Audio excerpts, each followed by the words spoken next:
NEET का शोर, विपक्ष का जोर, इन शब्दों को गौर से पढ़ लीजिए, समझ लीजिए, क्योंकि आज इसी से जुड़ी बहुत बड़ी तस्वीर सामने आएगी। दरअसल नीट का शोर जिस तरह से सामने आया है, संसद में आज एक बार फिर नीट का मुद्दा उठ सकता है। विपक्ष पहले से ही सत्ता पक्ष को घेर रहा है और आज भी हंगामे के पूरे आसार नजर आ रहे हैं। दरअसल इस मामले में कांग्रेस और उसकी सहयोगी पार्टियां संसद के अंदर और बाहर प्रदर्शन कर सकती है।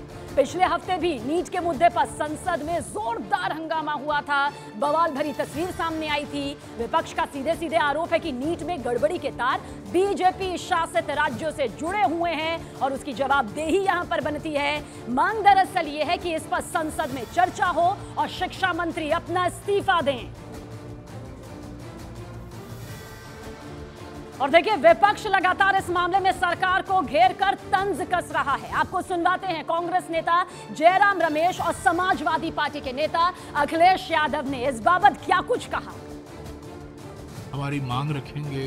ये एनटीए, नेशनल टेस्टिंग एजेंसी क्या करती है?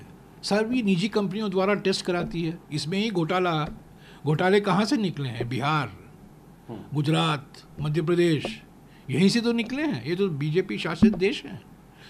तो इस पर चर्चा होगी, जांच की बात करते हैं, उच्च स्तरीय समिति का गठन करते हैं, इस्तीफा मांग रहे हैं हम शिक्षा मंत्री का, उनकी लापरवाही का। अभी जो नीट का एग्जाम हुआ है, कम से कम नीट का एग्जाम तो नीट एंड क्लीन हो, क्योंकि वो भविष्य के हमारे डॉक्टर बनने जा रहे हैं।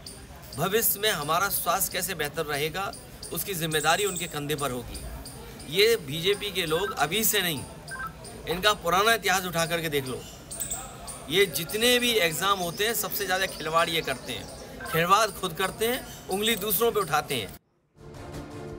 तो विपक्ष जो है वो न सिर्फ एकजुट होकर सत्ता पक्ष को घेर रहा है, बल्कि बीजेपी ने इस मामले पर सरकार की तरफ से सख्त एक्शन लेने का दावा किया है। नीट पे कहाँ चुप है? हम लोग कार्रवाई कर रहे हैं ना, लोग गिरफ्तार हो रहे हैं ना, रोज हो रहे हैं ना, देश भर से हो रहे हैं ना। सारे षड्यंत्रकर्ता का अंदर का ताना बाना खुल रहा है ना, और खुलेगा। जब राष्ट्रपति जी ने अभिभाषण में पहली बार कहा किसी को छोड़ा नहीं जाएगा, तो सरकार की मंशा वही होती है ना। कांग्रेस में क्या होता है? सिर्फ बोला जाता है, मोदी जी की सरकार में किया जाता है। देखिए, इस पूरे मामले में गहन जांच हो रही है, उस पर संजीदगी और गंभीरता से चर्चा करने की ज़रूरत है, ना कि रस्साकशी की, ना फिर आरोप या प्रत्यारोप की। ये बहुत ही एक संजीदा मुद्दा है और हम देख रहे हैं कि पूरी छात्र कम्युनिटी इसको लेकर कितनी आहत है। उनके परिवार हो, पूरा देश जो है मान रहा है और समझ रहा है कि एक बहुत बड़ी गलती यहाँ पे हुई है। नैतिकता के आधार पर इसकी जिम्मेदारी धर्मेंद्र प्रधान जी ने ली है।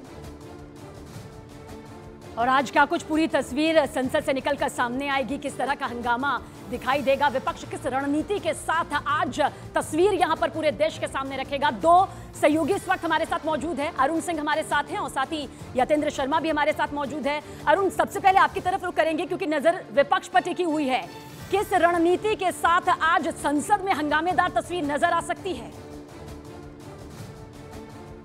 देखिए, शुक्रवार को नेता विपक्ष राहुल गांधी ने नीट पर चर्चा की मांग की थी और उन्होंने कहा था कि राष्ट्रपति के अभिभाषण पर जो धन्यवाद प्रस्ताव है उस पर चर्चा बाद में हो जाएगी। लाखों छात्रों के भविष्य का सवाल है, तो पहले नीट पर चर्चा हो। इसी हंगामे के बीच उनका माइक बंद कर दिया गया, जिसके बाद और ज्यादा हंगामा बढ़ा और सदन से वॉकआउट कर गए वो लोग। तो आज पहली मांग उनकी होगी कि नीट पर चर्चा होनी चाहिए। अब सरकार के साथ बातचीत में कोई बीच का रास्ता निकल जाएगा तो अलग बात है, वो शिक्षा मंत्री के इस्तीफे पर अड़े हैं। इसके अलावा 10:30 बजे के आसपास जो विपक्ष के तमाम सांसद हैं वो गांधी जी की प्रतिमा के सामने धरना देंगे और विषय है कि एजेंसियों का दुरुपयोग।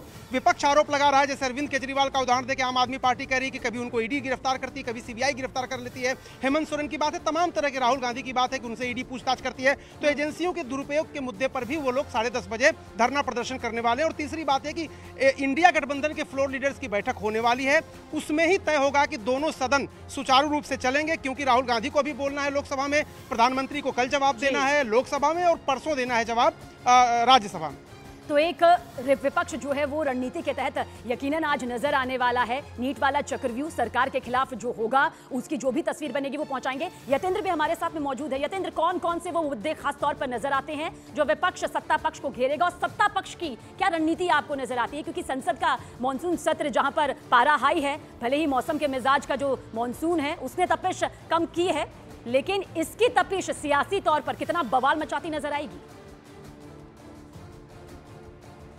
देखिए, हंगामा तो होगा, ये विपक्ष के तेवर देखकर साफ तौर पर दिखाई दे रहा है कि विपक्ष आज भी हंगामा करेगा, लेकिन सत्ता पक्ष की कोशिश रहेगी क्योंकि राष्ट्रपति अभिभाषण पर परंपरागत तौर पर चर्चा होती है और उसके बाद लास्ट के जो दिन है उसमें लोकसभा में और राज्यसभा में प्रधानमंत्री का रिप्लाई होता है। तो ऐसे में सत्ता पक्ष की कोशिश है कि बीच का कोई रास्ता निकाला जाए और विपक्ष के लोगों की बात उनसे बात करके और सदन में चर्चा शुरू की जाए। आज सुबह करीब 10 बजे प्रधानमंत्री मोदी अपने वरिष्ठ मंत्रियों के साथ बैठेंगे जो फ्लोर लीडर्स हैं, और कोशिश रहेगी कि एक बीच का रास्ता निकालकर सदन की कार्रवाई को सुचारू रूप से चलाई जाए। हालांकि विपक्ष की तरफ से लगातार साफ है कि वो नीट के मुद्दे पर केंद्रीय शिक्षा मंत्री धर्मेंद्र प्रधान का इस्तीफा मांगने पर अड़ा हुआ है, वो चर्चा करने पर अड़ा हुआ है कि सारी बातें रोककर पहले नीट पर चर्चा हो और उसके बाद बाकी के विषयों पर बात हो। लेकिन इसके साथ ही सत्ता पक्ष की तरफ से भी मैसेज दे दिया गया है कि केवल राष्ट्रपति के अभिभाषण पर चर्चा तो वो कराएंगे, लेकिन इसके साथ ही वेस्ट बंगाल में ममता बनर्जी की सरकार में जिस तरह से लगातार अत्याचार हो रहे हैं और जो कल एक वीडियो जिस तरह से खतरनाक और भयानक वीडियो जिस तरह से सामने आया, उस पर आज बीजेपी अध्यक्ष जेपी नड्डा ने भी सुबह ट्वीट करके मामले को खड़ा कर दिया है कि पश्चिम बंगाल सरकार में, ममता बनर्जी की सरकार में महिलाएं अनसेफ है। यानी कि साफ है सत्ता पक्ष भी विपक्ष पर पलटवार करता हुआ दिखाई देगा कई सारे मुद्दों को लेकर। तो कोशिश, लेकिन फिर भी कोशिश यही रहेगी कि सदन आज चले और राष्ट्रपति के अभिभाषण पर जो परंपरा बनी रही है उस पर चर्चा शुरू हो। तो मॉनसून में सदन का पारा हाई पहले से नजर आ रहा है, अब ये सियासी तापमान और बढ़ता हुआ दिखाई देगा। आप दोनों नजर बनाए रखिएगा क्योंकि आज की यह तस्वीर बहुत खास हो जाती है। शुक्रिया यतेंद्र आपका और अरुण आपका भी। लेकिन यूपी